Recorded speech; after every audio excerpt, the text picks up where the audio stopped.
আমি কিন্তু মাত্র ৩,০০০ টাকার চাকরি করতাম, বা আমার বাবার একটা বাইক ছিল, বাইকটা হচ্ছে 18 বাইক, ডায়াং ডায়াং। এত ঝাংড়ি বাইক আমি জন্মেও দেখি নাই।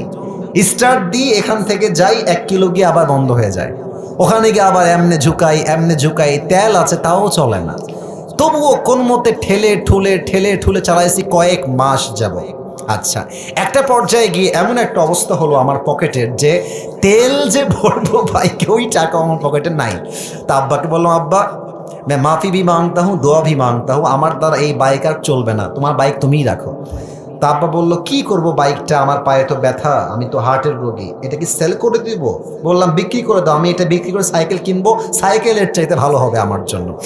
তো যাই হোক, বাইকটা বিক্রি করব ভাব, মানে এটা এইভাবে কখনো আমি আগে কোনো মাহফিলে বলি নাই, এতটা ব্যাখ্যা দিয়ে বলি নাই, আজকে বলছি বাইকটা বিক্রি করে দিব অভাবের জন্য। বাট বিশ্বাস করেন সেই সময়টা